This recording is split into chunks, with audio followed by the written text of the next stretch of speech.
जय भीम दोस्तों। आज की इस वीडियो में हम एक्सप्लेन करने जा रहे हैं एक रामायण की एक स्टोरी जिसमें जो राम है वो शंबुक को मार देते हैं। शंबुक जो कि एक शूद्र थे और वो वेदों का अध्ययन कर रहे थे, शिक्षा पा रहे थे और एक तरह से वो ब्राह्मण के स्टेटस को पाना चाहते थे। एक तरह से शूद्र होते हुए वो ब्राह्मण बनना चाहते थे। तो इस चीज के कारण से जो राम जो कि उस वक्त राजा थे उन्होंने शंबुक को मार दिया। तो हम इस चीज को जानना चाह रहे हैं कि जो बाबा साहब के विचार हैं वो इस टॉपिक पर क्या हैं, क्या विचार है बाबा साहब के इस टॉपिक पर। इसके लिए हमने खोल ली है बाबा साहब की किताब एनिहिलेशन ऑफ कास्ट और हम जाएंगे इसके चैप्टर नंबर 16 के अंदर जहां हमें इसका आंसर मिलेगा। फ्रेंड्स, हम आ गए हैं बाबा साहब की किताब एनिहिलेशन ऑफ कास्ट के चैप्टर नंबर 16 के अंदर। इसके अंदर इस चैप्टर का अगर मैं आपको आइडिया दे दूं तो बेसिकली इस चैप्टर के अंदर बाबा साहब ने जो चतुर्वर्णीय सिस्टम है उसके बारे में बताया है कि कैसे चतुर्वर्णीय सिस्टम प्रैक्टिकली पॉसिबल ही नहीं है। कम से कम आज की जो समय चल रहा है, मॉडर्न एज है, 21st सेंचुरी चल रही है, उसके अंदर तो चतुर्वर्णीय सिस्टम पॉसिबल ही नहीं है। इसके लिए बाबा साहब ने 4 रीजंस दिए हैं जो कि आप इसका एक डिटेल्ड वीडियो इस चैप्टर का एनिहिलेशन ऑफ कास्ट वाली जो प्लेलिस्ट है उसके अंदर जाके देख सकते हैं। इस वीडियो के अंदर हम सिर्फ जो राम और शंबुक वाली जो स्टोरी है उसके बारे में जानेंगे। तो एक्चुअली जो चैप्टर नंबर 16 है इसके अंदर बाबा साहब ने अलग अलग रीजंस दिए हैं कि क्यों चतुर्वर्णीय सिस्टम पॉसिबल नहीं है।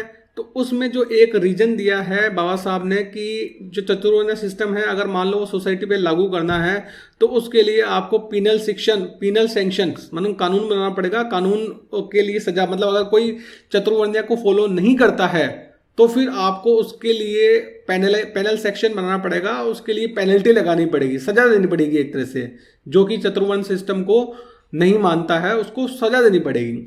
तो अब हुआ यह है कि भाई चतुर्वर्ण्य को आपको फॉलो करवाना है तो उसके लिए पीनल सैंक्शन लगानी पड़ेगी, उसके लिए आपको पेनल्टी लगानी पड़ेगी और बहुत ही कठोर पेनल्टियां लगानी पड़ेगी जो कि अपने वर्ण को फॉलो नहीं करता है।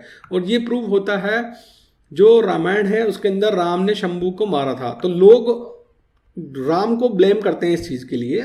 बाबा साहब कहते हैं कि जो लोग हैं वो राम को ब्लेम करते हैं इस चीज के लिए कि भाई राम ने शंबुक को मार दिया, लेकिन राम को ब्लेम करना सही नहीं है। और राम को ब्लेम करने का मतलब है आप सिचुएशन को मिसअंडरस्टैंड कर रहे हो। एक्चुअली जो राम है वो तो एक तरह से हम देख सकते हैं, लेट सपोज आज जो पुलिस है, ठीक है, वो एक तरह से राम है और जो कानून है वो एक तरह से उस वक्त के कानून और आज के कानून। अगर मान लो आज कोई कानून बना हुआ है किसी प्रकार का, अगर पुलिस उस कानून को एनफोर्स कराती है लोगों से तो इसमें पुलिस का थोड़ा दोष है ना। वो तो सिर्फ जो कानून बने हुए हैं उनको फॉलो करवा रही है लोगों से, ठीक है। अगर मान लो अगर आज 21st सेंचुरी है, इसके अंदर भी मान लो कोई खराब कानून, कोई भी XYZ कोई खराब कानून बन जाता है बाई चांस, उसको पास करवा देते हैं पार्लियामेंट के अंदर और वो एक लॉ, एक कानून बन जाता है, तो अब पुलिस की जिम्मेदारी तो ये है कि उस कानून को वो लोगों से फॉलो करवाए। तो अब इसमें पुलिस की थोड़ी ना गलती है। अगर कोई कानून गलत है भी तो वो कानून बनाने वालों की गलती है, ठीक है। कानून बनाने वालों की गलती है जिन्होंने ऐसा कानून बनाया है। तो इसी तरह से बाबा साहब कहते हैं but to blame Rama for killing Shambuk का is to misunderstand the whole situation. अब जो राम राज था, राम राज बेस्ड ऑन चतुर्वर्ण, जो राम के समय जो राज चल रहा था उस वक्त जो कानून था वो एक तरह से चतुर्वर्ण सिस्टम के पर बेसिस था, ठीक है। ब्राह्मण क्षत्रिय वैश्य शूद्र उसके ऊपर बेसिस था। तो अब जो राम था वो राजा था तो उसे ऑब्वियसली उस वक्त जो कानून बने हुए थे उसको फॉलो करवाना था, ठीक है। अब लेकिन जो शंबुक था वो शूद्र था, उसे अपने शूद्र के काम करने चाहिए थे, है ना, ठीक है। शूद्र की जो भी मीनियल जॉब्स है वो करनी चाहिए थी, लेकिन उसने क्या किया, शूद्र होते हुए भी उसने ब्राह्मण बनने की कोशिश की, उसने शिक्षा पाने की कोशिश की, उसने वेदों का अध्ययन करने की कोशिश की। और क्योंकि उस वक्त के विद्यमान कानूनों के अनुसार ऐसा पॉसिबल नहीं था कि एक शूद्र शिक्षा प्राप्त कर ले, वेदों को पढ़ ले, ऐसा पॉसिबल ही नहीं था। इसी कारण से फिर राम को शंबुक को मारना पड़ा, क्योंकि उसने उस वक्त जो विद्यमान कानून थे उनका मतलब फॉलो नहीं किया और उन कानूनों के अगेंस्ट में गया। एक शूद्र होते हुए उसने वेदों का अध्ययन करने की, शिक्षा पाने की कोशिश की, ब्राह्मण बनने की कोशिश की। इसी कारण से राम ने शंबुक को मारा। तो इसलिए हम अगर शंबुक को मारने के लिए राम को दोषी करें, भैया राम ने शंबुक को मार दिया, तो ये गलत होगा। राम ने तो उस वक्त जो कानून बने हुए थे उनको फॉलो कराया। कानून किसने बनाए थे? कानून ऑब्वियसली जो भी मनुस्मृति है या वर्ण व्यवस्था है, उनके जो भी राइटर्स है और ज्यादा जो भी राइटर्स हैं वो ब्राह्मण है, तो एक तरह से वो जो कानून थे वो बनाए हुए थे ब्राह्मणों के। तो राम ने तो जो ब्राह्मणों के कानून बनाए हुए कानून थे उनको जस्ट फॉलो करवाया है।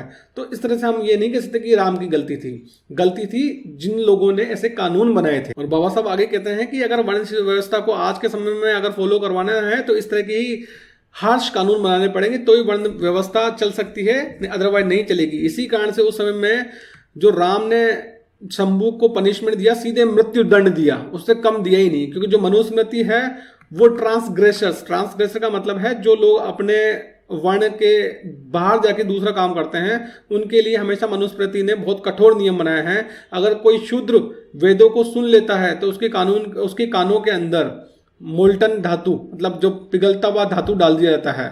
अगर कोई शूद्र अपने मुंह से वेदों का उच्चारण कर ले, ठीक है, अपनी जबान से वेदों का उच्चारण कर ले, तो उसकी टंग काट दी जाती है। तो इस तरह के कानून थे उस वक्त, और क्योंकि उस वक्त ये कानून थे, ठीक है, तो जो उन कानूनों को फॉलो करवा रहा है वो तो एक तरह से पुलिस का काम कर रहा है ना। तो जैसे मैंने आपको पुलिस का एग्जांपल दिया था, भैया पुलिस तो कानून को फॉलो करवा रही है। अगर कोई कानून गलत बना हुआ है तो कानून जिसने बनाया है गलती उनकी है, ना कि पुलिस की गलती जो उस कानून को मनवा रही है। तो इस तरह से कुल मिला के जो बाबा साहब का विचार है राम और शंभू की जो स्टोरी है उस पर, वो ये है कि अगर हम but to blame Rama for killing Shambhu का is to misunderstand whole situation, कि जो शंभू को राम ने मारा, अगर उसके लिए हम राम को दोषी करते हैं तो वो एक गलत बात है। उसके लिए हम राम को दोषी नहीं कर सकते। मतलब कुल मिला के बाबा साहब एक तरह से देखा जाए तो राम को शंभू को मारने के लिए दोषी करार देते ही नहीं है, वो दोषी करार देते हैं उस सिस्टम को, उस कानून को, उस चतुर्वर्ण्य के नियम को, उस चतुर्वर्ण्य के सिस्टम को, उस चतुर्वर्ण्य के कानून को, जिसको पालन करवाने के लिए राम को शंभू को मारना पड़ा। तो कुल मिलाकर बाबा साहब कहते हैं कि राम की गलती नहीं थी शंभू को मारने में, गलती थी उस चतुर्वर्ण्य सिस्टम की, जिसके कारण से शंभू को मारना पड़ा राम। क्योंकि राम उस वक्त की पुलिस थी, राम राजा था, और राजा होने के कारण से उसे उस चतुर्वर्ण्य सिस्टम को फॉलो करवाना था, इसलिए उसने अपनी ड्यूटी को पूरी करते हुए शंभू जो कि शूद्र था और ब्राह्मण बनने की कोशिश कर रहा था, उसको मारना पड़ा। तो राम एक तरह से देखा है तो अपनी ड्यूटी कर रहा था, उसमें राम की कोई गलती नहीं है, गलती कानून की थी कि इतना खराब कानून था, गलती कानून बनाने वालों की थी कि इन्होंने इस तरह का अमानवीय कानून बनाया था।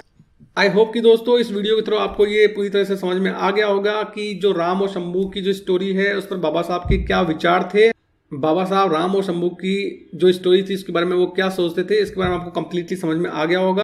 अगर ये वीडियो अच्छा लगा है तो प्लीज इसे ज़्यादा से ज़्यादा लोगों के पास में शेयर कीजिए, ताकि बाबा साहब के विचार ज़्यादा से ज़्यादा लोगों तक पहुंच सके। Thanks for watching the video. जय भीम।